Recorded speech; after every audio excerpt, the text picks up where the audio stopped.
Você é uma pessoa que imagina demais, cria cenários irreais na sua cabeça e também produz histórias complexas com finais mirabolantes, com pessoas, personagens e faz isso por horas e depois que acaba se sente estressado? Também, quando se sente estressado, tem vontade de continuar fantasiando ainda mais? Se você conhece esse tipo de condição, provavelmente você já ouviu falar do devaneio excessivo, ou em inglês, maladaptive daydreaming. A gente vai ver aqui no vídeo de hoje, então, eu até produzi alguns slides para poder mostrar para vocês o que é essa característica, o que é essa condição e também quem é afetado, se existe tratamento, o que você pode fazer caso você se identifique com essa condição. Então, fica aqui comigo que eu vou mostrar para vocês o que a gente tem mais atualizado sobre o devaneio excessivo e o que pode ser feito com ele. Ah, também eu vou analisar um videozinho que eu achei aqui no YouTube eu achei muito perspicaz, porque não é de um psicólogo, não é de uma pessoa que tem formação científica, mas que conseguiu trazer, pelo menos, divulgar essa condição de uma maneira ok. Então, vamos dar uma olhada aqui para vocês. Vocês podem ver, eu fiz um slide aqui, então, sobre o devaneio excessivo, e daí vamos começar a conversar sobre ele. O devaneio excessivo, ele é uma condição que não é tão conhecida, e por isso, quando é trazido em pauta, muita gente tira sarro, muita gente acha que não é um critério válido, que não é uma condição que existe. Então, me mandaram esses prints aqui, porque eu sou uma pessoa, sou um psicoterapeuta que trabalha com esse tipo de demanda, tendo pacientes que sofrem pelo devaneio excessivo, assim como sofrem com TDAH, por exemplo, que é uma condição que está associada muitas vezes ao devaneio excessivo. E daí, vocês podem ver que tem muita gente que tira sarro, que fala besteira sobre quem trabalha com isso, que utiliza de profissionais da psicologia, de teóricos sérios como o Stephen Hayes, para falar sobre o devaneio excessivo, para tirar onda, para falar que as pessoas que estudam isso são bizarras, são de uma seita. Então, eu acho que isso daqui justifica muito eu fazer esse vídeo. Então, sobre o vídeo daí que eu falei, é esse daqui do Freak TV. Depois a gente vai dar uma olhada, eu vou dar uma analisada nas coisas que ele falou, desapontar algumas coisas, apontar outras. E vamos começar então o que é o devaneio. Ele é uma condição psicológica que é definida então como uma atividade fantasiosa extensiva que tenta substituir interações humanas e também pode interferir em condições acadêmicas, interpessoais e também de trabalho. Então, não é apenas devanear, não é apenas imaginar a situação, imaginar que você gostaria de estar com uma pessoa, criar uma fantasia de que você estaria com ela. Não.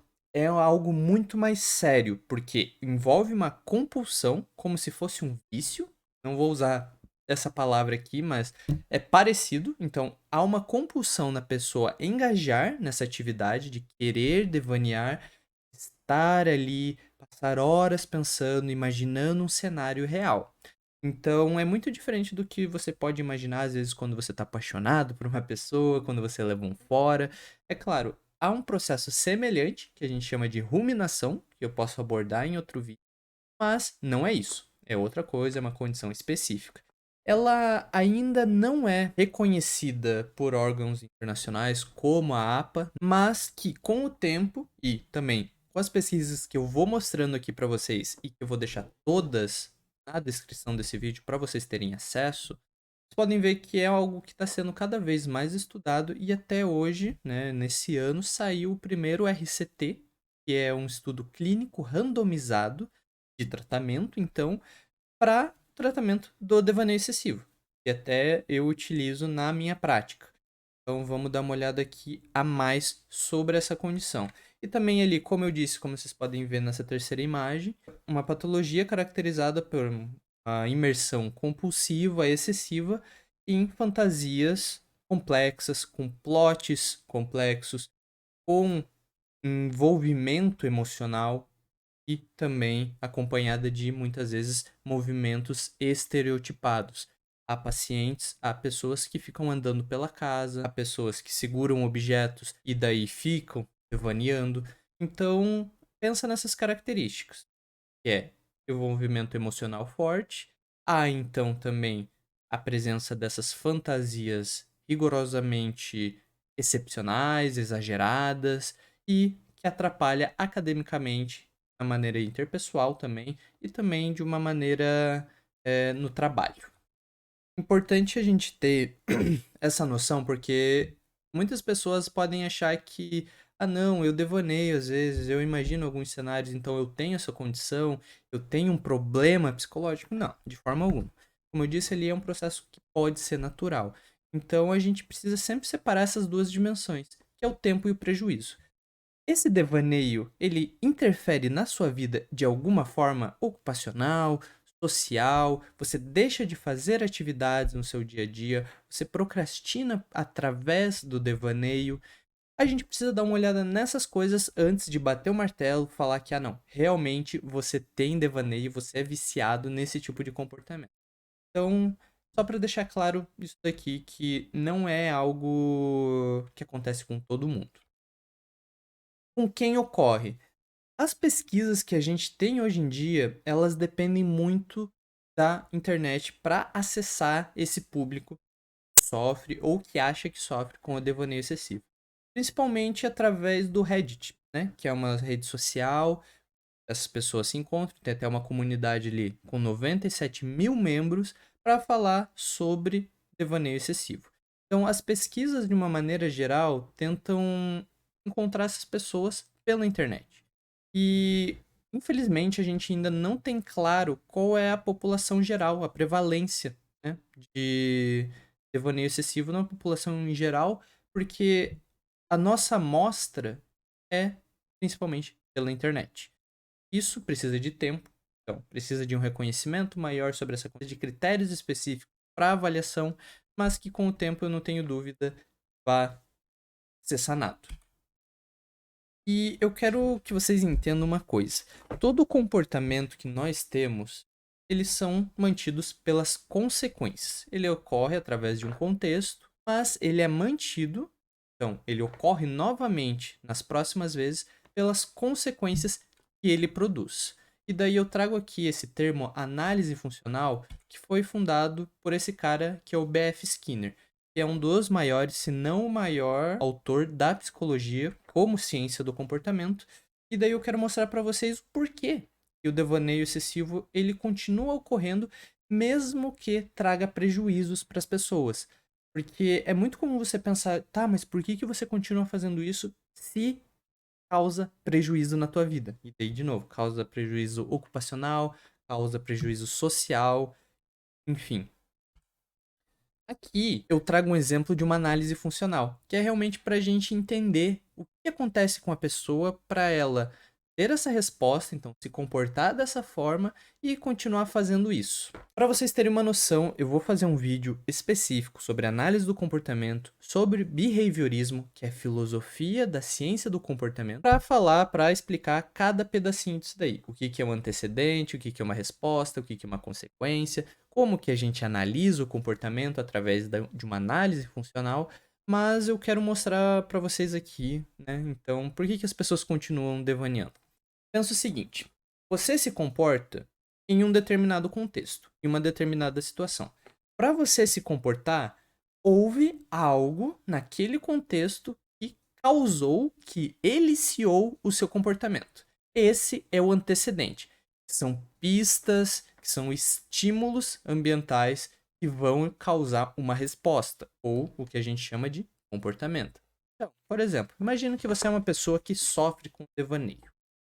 Vamos dizer que você tem uma alta demanda no trabalho, que você tem um ambiente em casa pouco organizado ou que não propicia o estudo, e daí você tem algumas regras pessoais, como tudo tem que estar perfeito. Na sua história de vida, por algum motivo que daí precisa ser analisado de uma forma melhor, o devanear foi uma forma que você aprendeu para lidar com essas situações. E claro, todos esses antecedentes, todos esses estímulos ambientais causam ansiedade, causam preocupação, frustração em você, né? E daí, quando você devaneia, né? Então, quando você está devaneando, isso vai gerar consequências no seu ambiente. Para esse comportamento ser mantido, essas consequências têm que ser reforçadoras, ou seja, elas vão aumentar a probabilidade do seu comportamento ocorrer novamente em uma próxima vez que você for exposto a esses antecedentes, como as demandas de trabalho, como um ambiente pouco organizado e onde você tem essa regra de tudo tem que estar perfeito. Então, uma consequência de você devanear é evitar o desgaste com atividades complexas. Você deixa de fazer algum trabalho, você deixa de fazer alguma atividade que você precisava fazer, deixa de lado uma interação social, porque aquele ambiente de imaginação, aquele cenário que você criou, ele é muito mais prazeroso, ele é muito mais satisfatório do que o que você tem na vida real. Então, a curto prazo, é muito bom fazer isso. Porque a recompensa que você recebe dentro da sua cabeça é positiva. Isso dali vai ser bom para você. Você vai se sentir bem, você vai se sentir realizado, mesmo que a longo prazo não seja real. E a longo prazo, então, você perde oportunidades de trabalho, de estudo, namoro, de amizade, de aprofundamento nas suas atividades e nas ocupacionais também. Então, só para vocês verem como a gente evolutivamente se liga muito mais no curto prazo, as consequências de evitar o desgaste e também de criar cenários felizes são muito maiores, muito mais positivas do que as perdas de oportunidade, porque principalmente você só vai ver o reflexo disso lá no futuro. Deu para entender? Então, ó, só para vocês terem noção disso. Eu vou fazer um vídeo específico sobre análise do comportamento, sobre análise funcional, que é uma prática, que é uma técnica dentro da análise do comportamento, e sobre behaviorismo radical, é o que engloba tudo isso, é o que fundamenta, dá a base para a análise do comportamento. Bem, e o que você pode fazer?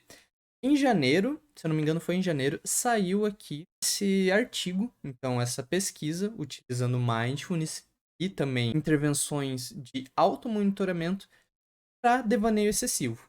Eu quero mostrar para vocês aqui o por que a gente sabe que funciona, né? Então, os pesquisadores desse estudo fizeram o seguinte: eles pegaram o N total de participantes, que é realmente o número total de participantes do estudo, que foi de 557 pessoas, e separaram em 3 grupos para fazer o tratamento. O primeiro grupo ia receber o tratamento completo, que envolve psicoeducação, ou seja, educação sobre os aspectos psicológicos da condição, sobre os aspectos comportamentais, com também aprimoramento de motivação, que serve para engajar a pessoa na terapia, até porque muitas pessoas que vão fazer um tratamento podem acabar desistindo, não entendem para que serve, por que estão ali, então esse aprimoramento motivacional serve para isso.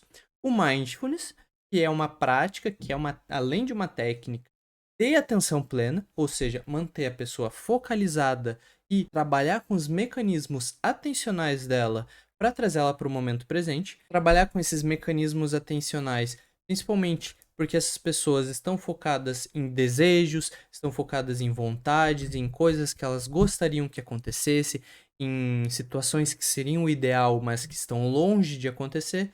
E o mindfulness serve justamente para trazer essas pessoas para o momento presente, que é onde a gente pode e deve viver. Não lá no futuro, não lá no passado, não imaginando situações ideais que são muitas vezes irreais, mas sim entendendo que a nossa perspectiva de vida tem que ser no momento presente.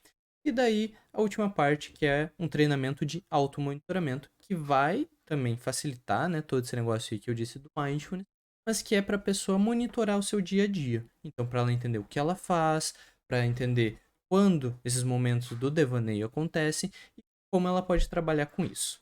O segundo grupo recebe então intervenção parcial, e daí é um pouquinho diferente, só não tendo a parte do automonitoramento. Isso acontece porque a gente precisa saber se toda a intervenção é realmente efetiva ou é uma parte específica dela, né? E daí quando eu digo isso, é porque todo tratamento envolve recurso. E esse recurso é tempo e dinheiro. A gente não quer gastar rios de dinheiro para fazer uma coisa que poderia ser feita com um pedaço do tratamento. Então a gente precisa ter esse controle. Precisa ter controle tanto do tempo, né? Porque a gente precisa de profissionais treinados, a gente vai ocupar um grande pedaço de dia, da semana, do mês do paciente. Então, quanto menor o tempo for e maior resultado der, é melhor. É claro que a gente não substitui um tratamento longo por um pequeno quando os resultados são extremamente diferentes. A gente precisa do tratamento longo para ocasiões em que são necessárias. E daí o terceiro grupo, eu até separei de uma forma bem didática aqui, que é o suporte online. E basicamente as pessoas que não entraram no de intervenção parcial nem no de intervenção completa, elas ficavam numa lista de espera. E eu coloquei aqui o azulzinho, se pode estranhar, é porque eles deixaram claro que houve um grupo que não teve amostra, que não teve participantes o suficiente, e que daí eles colocaram mesmo assim na análise ali para robustez. Para ressaltar também, os grupos todos foram acompanhados por 6 meses. O tratamento com mindfulness, com tudo aquilo ali que eu disse, era por 8 semanas. Mas eles acompanharam até depois da intervenção terminar para a gente saber se há resultados a médio prazo e a longo prazo. Vamos então para a parte que pode ser um pouquinho mais complicada. Aqui vocês podem ver nesse gráfico o seguinte: MDS, DDFS, DWSAS. Esses três conjuntos de letras aí são escalas para medir sintomas e aspectos relacionados ao devaneio excessivo. Nesse quesito, então, a gente pode fazer o seguinte, para vocês terem uma ideia de para que serve isso. Vamos dizer que eu aplique em você que tem devaneio excessivo uma escala. Né? Daqui 8 semanas, depois de eu te apresentar um treinamento, depois de eu fazer o negócio aqui contigo, eu vou aplicar a mesma escala. A gente pode comparar, então, a efetividade e a eficácia de um tratamento através disso. É claro, é muito mais rigoroso.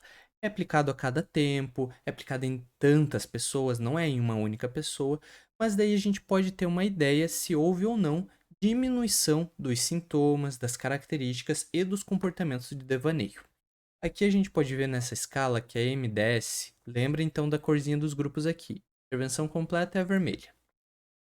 E houve sim, então, nesse gráfico aqui, no eixo Y, é a presença e a gravidade dos sintomas. Então, esse grupo que está aqui em cima, todos eles juntos, apresentavam um nível elevado dos sintomas de devaneio excessivo. Vocês podem ver que depois dessas 8 semanas, depois da intervenção, esse T2 representa 3 meses depois, eles diminuíram significativamente a presença dos sintomas de devaneio excessivo. Agora, o grupo de intervenção parcial também apresentou, mas não foi tão significativa igual foi o grupo de intervenção completa. Aquele lá que era um grupo insuficiente também apresentou, mas não foi nada de significativo, uau, assim. Mas podem ver que, em comparação ao grupo que recebia simplesmente o suporte online, olha a diferença. É assim que a gente sabe se um tratamento funciona. Claro, essa daqui é uma metodologia, várias outras. Mas para essa condição, utilizando a metodologia que eles utilizaram, a gente conseguiu esses resultados de mindfulness. Tanto na escala MDS, quanto na DDFS e quanto na DWSAS, obtiveram resultados positivos e significativos. A de baixo aqui, ela serve para o seguinte, porque eles não iam acompanhar todos os 557 pessoas ao longo dos 6 meses. Eles acompanharam 167 pessoas. Podem ver o seguinte, então, o T3 aqui representa o 6º mês. Você pode ver que todos os grupos, tirando o de simplesmente aconselhamento, obtiveram depois de 6 meses resultados parecidos. E o porquê disso? Né? Por que acontece esse negócio nas 3 escalas? A hipótese que os pesquisadores trouxeram é que depois deles terminarem a intervenção, pacientes poderiam ter deixado de fazer o mindfulness, poderia ser um tempo insuficiente e daí é esperado que volte, haja um retorno dos sintomas, mas que mesmo com um leve retorno, uma leve elevação desses sintomas, em comparação ao começo do tratamento, que é a baseline, né, que é o comecinho ali, houve ainda assim melhora significativa. E quais são as conclusões que a gente consegue ter com isso daí? É que, mesmo ainda que esse seja o primeiro estudo, seja um RST, que seja um estudo clínico randomizado, é que a gente consegue ter uma noção, então, que há possibilidade de melhora nos sintomas de devaneio excessivo, na diminuição tanto do tempo quanto sintomas que a pessoa apresenta quando faz isso daí. É claro, isso daqui não é uma garantia que vai realmente vai melhorar do dia para noite, vai mudar, mas é que há uma potencialidade nisso, possibilidade de você diminuir o tempo que você passa no melhorar a sua qualidade de vida, melhorar os seus relacionamentos interpessoais, o desempenho no trabalho e tudo mais, né? Então, daí agora vamos para a última parte do vídeo, que é para fazer uma análise do canal e também do vídeo Pessoas Viciadas em. Vamos lá. Você alguma vez já sonhou acordado? Ou já ouviu falar de pessoas que são viciadas em sonhos? E se eu te falar que existem pessoas que não conseguem deixar de sonhar acordados? Para alguns, sonhar acordado é um problema que afeta a vida real. São os viciados em sonhos que sofrem de uma condição psicológica pouco estudada que pode surgir de traumas na infância ou da solidão. Algumas pessoas. Assim, ó, já para falar causas. Cara, é difícil esse tema porque a gente ainda não tem um perfil epidemiológico nem etiológico para falar sobre o devaneio excessivo. Então, a gente atribui normalmente as primeiras coisas que a gente pensa. Mas não é todo mundo que passou por um trauma e não é todo mundo que está em solidão que vai sofrer de devaneio excessivo. Algumas pessoas sofrem de devaneio excessivo por terem passado por isso aqui. Beleza. Mas quem disse que é necessariamente por causa daquilo e não simplesmente uma condição agregada? Então a gente precisa de estudos primeiro para poder falar sobre isso. E assim, ó, já para esclarecer isso também, não é porque você tem devaneio excessivo que você sofreu um trauma na infância. Não, não, não, não. Não, não, não. Nem todas as condições estão associadas a traumas na infância. Começa aí. Muito menos abuso, muitas outras coisas. É claro, é um fator de risco para o desenvolvimento de psicopatologias, mas não quer dizer que você vai ter uma, e muito menos que vai ser porque você tem devaneio excessivo ou de você tem devaneio excessivo, você teve um trauma na infância. Com esse problema, alegam que sonhar acordado os obriga a esquecer a realidade e as suas obrigações. O nome para isso é um conceito da psicologia chamado de devaneio excessivo mal adaptado. E é sobre isso que a gente vai falar hoje. Está entrando no ar o Flick TV. Sonhar acordado provavelmente já aconteceu com você, e isso é comum, por exemplo, quando a gente tá numa conversa que tá meio chata ou em alguma atividade que a gente considera chata. É aquele momento no meio da conversa que você percebe que você tava longe, sabe? Praticamente numa outra realidade. Ou no mundo da lua, como a gente costuma dizer no dia a dia. E segundo estudos da Psychology Today, que é uma revista sobre psicologia, cerca de 96%. E assim, ó, essa Psychology Today, até separei aqui, ó. Ela é uma revista famosa, né, no meio psicológico, porém, ela é como se fosse uma super interessante. Ela tem aqui alguns artigos interessantes para tu ler, que alguns psicólogos, pesquisadores colocam, mas é importante que você saiba que ela não é uma revista analisada por pares, ou seja, ela não tem um rigor que tem, por exemplo, esse artigo aqui, tem, que foi publicado e tudo mais, passou por análise entre outros avaliadores, passou por todo um processo rigoroso para ser publicado. Não acontece isso na Psychology Today. Infelizmente, eu não achei o artigo que ele comentou, mas já para vocês saberem, né?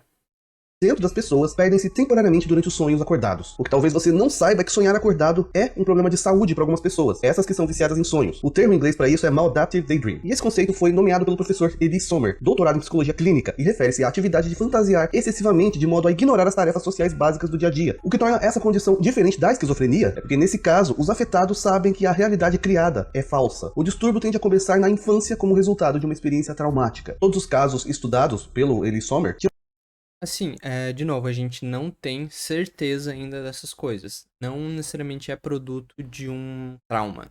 Não, não é assim que funciona. tinham sido vítimas de alguma forma de abuso enquanto crianças ou eram crianças extremamente solitárias. Uma das participantes, por exemplo, tinha sido molestado pelo avô e outros 2 pacientes descreveu o pai como excessivamente violento. Existem casos de crianças que desenvolvem o hábito de sonhar acordadas compulsivamente para se refugiarem do bullying, por exemplo. Aqueles que sofrem com esse transtorno criam um mundo interior complexo, para onde escapam em momentos de angústia, sonhando acordado durante horas. Seria uma espécie de ciclo vicioso de dependência, que muitas vezes substituiria as dolorosas interações da vida real, entre familiares ou amigos, e também interfere nos estudos, no trabalho, no cuidado com a higiene e o bem-estar, o que dificulta ainda mais a realização de tarefas simples do cotidiano dessas pessoas. Mas E sempre lembrem, as pessoas fazem isso por algum motivo. Existe uma função para esse comportamento. Não simplesmente acontece num vácuo. É positivo para essa pessoa a curto prazo fazer isso. É por isso que vicia. É por isso que a pessoa continua fazendo depois. Porque mesmo que a longo prazo ela perca oportunidades, isso tá muito longe. Então ela é muito guiada pelas causas próximas. Ela é muito guiada pelos produtos, pelos resultados próximos.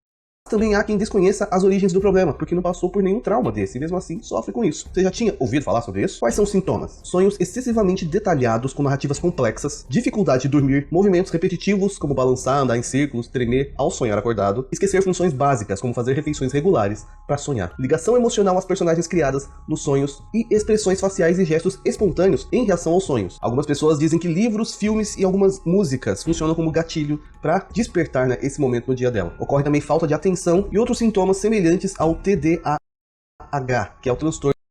O transtorno de déficit de atenção e hiperatividade é uma condição que pode estar ligada e que pode estar presente em pessoas que têm devaneio excessivo, principalmente pelas suas características do déficit de atenção.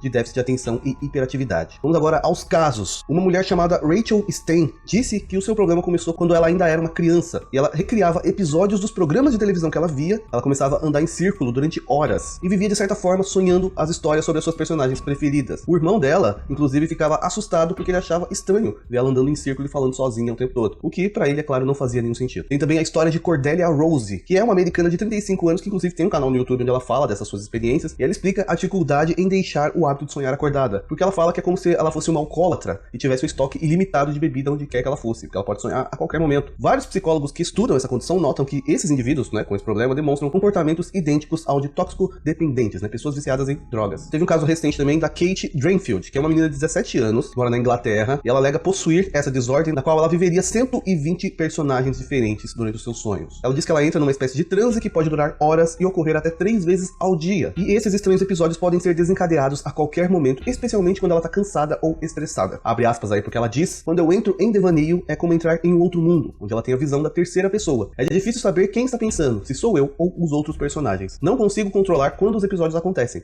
É realmente frustrante. Ela diz também que começou a ter esses devaneios aos 6 anos de idade e que conseguia se lembrar de todos os nomes dos personagens e as suas personalidades. Devido à sua falta de interação na vida real, ela só se relaciona atualmente com bonecas, né? Ela tem 6 reborn dolls, né? Que são aquelas bonecas que imitam bebês de verdade, né? Os pais dela trabalham praticamente em tempo integral, então ela passa muito tempo só.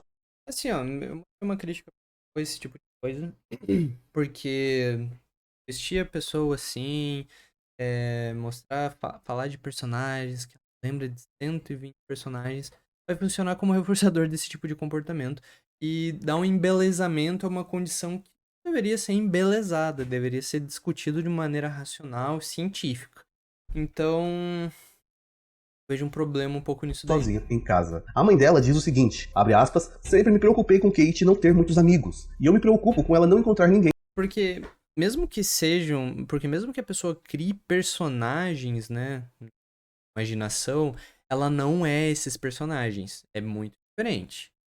A gente imaginar essas coisas, criar histórias em cima daquilo ali, do que você achar que você é esses personagens.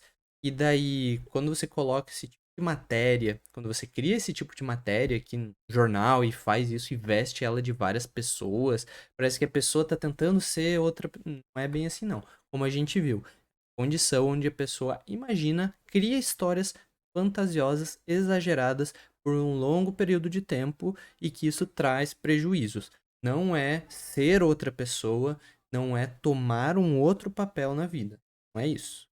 Para se estabelecer no futuro. Essas suas personagens influenciam na sua vida. Então, quando ela começa a falar sobre problemas com drogas ou narrativas sinistras, isso me deixa em pânico. Mas eu fico feliz que ela saiba que elas não são reais. Existe também o caso de Jane Bigelsen, que é uma advogada que havia estudado em Harvard e que possui mestrado em psicologia. Pra você ver como são casos aí de pessoas que são completamente diferentes entre si. Ela fala que aos 3 ou 4 anos de idade, ela costumava andar em círculos durante horas, balançando um pedaço de corda e fantasiando sobre a vida escolar e os seus programas de TV favoritos. Por volta dos 12 ou 13 anos, ela diz que perdeu o controle sobre isso. Ela não conseguia mais definir quando isso iria ocorrer. E aí ela passou por um equipamento de ressonância magnética e o resultado foi que, ao sonhar acordado, o seu cérebro agia de forma semelhante a um viciado em heroína ao serem mostradas drogas. Aliás, sobre esse tipo de situação é difícil encontrar quem use o verdadeiro nome, né, para falar do problema. Existe um grande estigma em estar associado a uma doença, de certa forma, inexistente, porque esse transtorno não é reconhecido pela Organização Mundial de Saúde. E quem sofre com isso passa a ter vergonha do distúrbio, recorrendo a grandes esforços para manter esse comportamento em segredo. Existem, inclusive, várias petições criadas para promover o conhecimento dessa condição através do website